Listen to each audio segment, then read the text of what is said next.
Welcome, friends and collectors. As you can tell from the title, we're going to be doing an unboxing and brief review on the brand new Brekina HO 187 scale 1980s GMC General and the 1955 Peterbilt 281. These are tractor-only units available in a wide variety of colors. All right.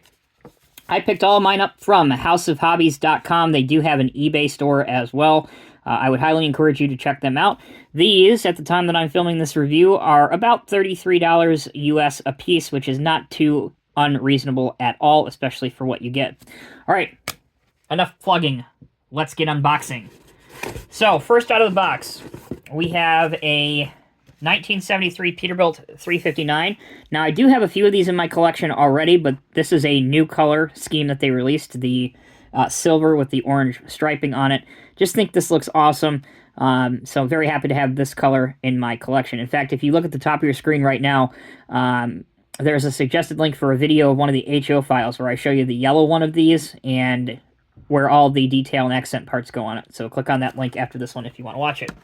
Also, before I forget to mention, Brekina will be coming out with 1966 Mac Rs very, very shortly, and I am looking forward to those greatly.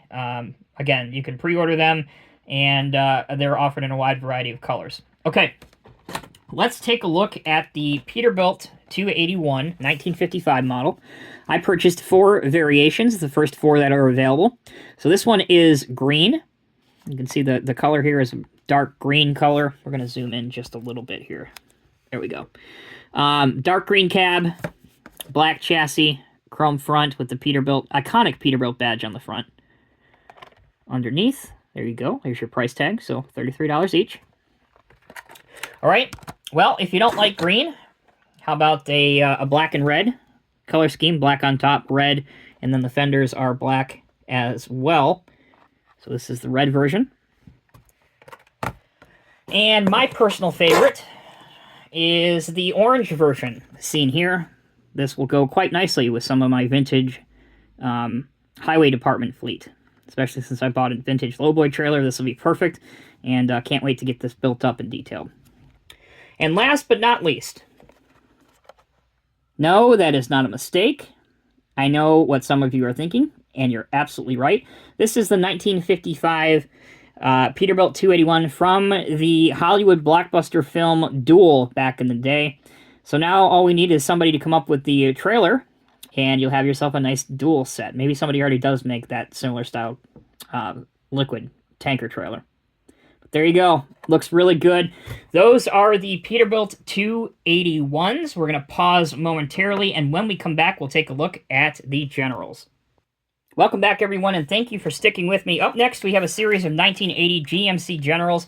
Again, just like the Peterbilts, these are cab-only units. Looks like this one is, the exhaust is broken off of it, but that's okay. It should be an easy fix, maybe some super glue. You can see the exhaust down here about my finger. And this is in a dark red and a light red color scheme, is how to identify this one. There's what the front looks like. I believe these were also called, the name escapes me, Brigadier, maybe? I don't know. But they had another name for these. This was before my time. A little bit before my time. My personal favorite livery scheme of these is the metallic silver and blue, this one right here. I think that this screams retro 1980s, early 1990s. And you could use these, since these have the sleeper cab unit on it, unlike the day cabs of the Peterbilts. You can use these to haul around anything, pretty much any trailer, ranging from your long-haul 53-foot vans and reefer trailers to gas tankers, even some lowboys if you want to. So these will work great for that. 2 more to go. We have the black and gold version. And again, at the time that I am filming this video, guys, these are offered, the Peterbilts and the GMCs, they're only available in 4 color schemes each. I'm sure that they will offer more because that's exactly what they did with the Kenworths and the Peterbilt 359s that you saw before here. So if you don't like any of these color schemes, stay tuned. I'm sure they'll come out with more. And finally, the last one is a orange and yellow version. This is another one I like quite a lot. It has that retro decaling job. that just looks totally outlandish. It's so prototypical 70s and 80s. I think that's why a lot of people will like it. But there you go, guys. That is my haul from the houseofhobbies.com. Again, I purchased these from their eBay store. So if you are interested, I would encourage you to check them out. We are going to pause and take our last break. When we come back, we will open up one of each of these and see what the vehicle looks like out of the box and see what the accessories are. All right, I picked my two favorites for you guys. So what should we start with? GMC, Peterbilt. Let's do the GMC first. So, opening it up, it opens up quite nicely. This is the style of packaging.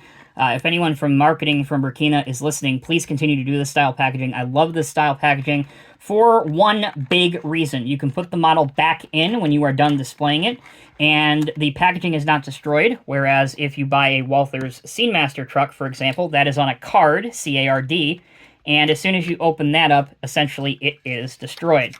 So, and there's absolutely no chance of repackaging it. There is the truck. If we look down in here, in this part, remember to do that, we have some detail parts. We have some side view mirrors, and I believe that's it. I believe, yep, just a set of side view mirrors, one for each side. And I think the reason that they don't put these on is that they probably would break off, quite honestly, during shipping. So it's nice just to package them separately, so once the collector receives their model, they can opt to put them on when they're not at a large substantiated percentage risk of breaking off during shipping. Okay, let's bring out the table. Put our truck on the table. Again, this paint scheme to me is just iconic. I mentioned it during the unboxing. It's very 1970s, early 1980s. But this one, unlike, you know, the yellow and orange one, is a little bit more toned down. I like this gray. I like this blue. You could use this for a variety of different company colors if you want to make up your own decals. The blue chassis looks great. Your fifth wheel is in black. There is no working steering, which I really wouldn't expect from anything at this price point. There's your mud flaps. Also, speaking of your fifth wheel, it does not slide back and forth, but if you look at it, it looks like it would accommodate most 187 scale trailers from various different manufacturers. So Walther's, Atlas, even the old Norscott Lowboys from back in the day, I think would not have an issue hooking up to these trucks. All right, that's the 1980s GMC General tractor up close and personal. Let's take a look now at the Peterbilt. So this orange color is a very bright and vibrant orange. I am going to use this as part of my highway department fleet. And if you have not seen that video and you want to check it out, click on the suggested link right here at the top right corner of your screen if you're watching on a tablet or a PC. You can watch my whole collection of that. So this one, we have it out of the box. There we go. We'll do the same thing we did before. Look down here in the separator part of the package. Shove it out. And we also have two side view mirrors for this, one for each side. And they do go in these pre-drilled holes. If you look up close, you can see where they go.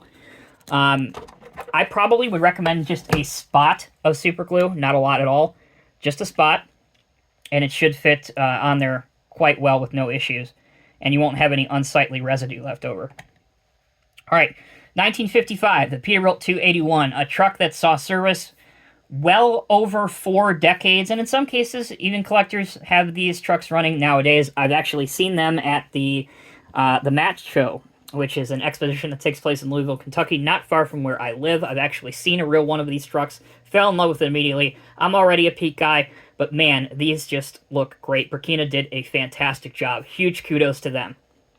So that'll bring this video to a close. I hope you guys have enjoyed watching it. If there is a question or concern that I didn't think about or didn't address in this video, please just leave it down in the comment section below. I tried to answer everybody that I possibly can. And again, leaving it out there, the 1966 Mac Rs are coming very, very shortly. And although we haven't yet seen any finished prototype photos, at least I haven't been able to locate any, I can tell you that they're going to be great. There's a red one, there's a green one. I think there's even a black one, Rubber Duck, again, paying homage to another famous movie. So a lot out there for collectors. Doesn't really matter what they like to collect color-wise or if they like to collect Hollywood vehicles. Brekina, you did a great job. Awesome. Thank you all so much for watching. I'm Tommy with Diecast Emporium. Until next time, take care, be well. I will see you in the next review.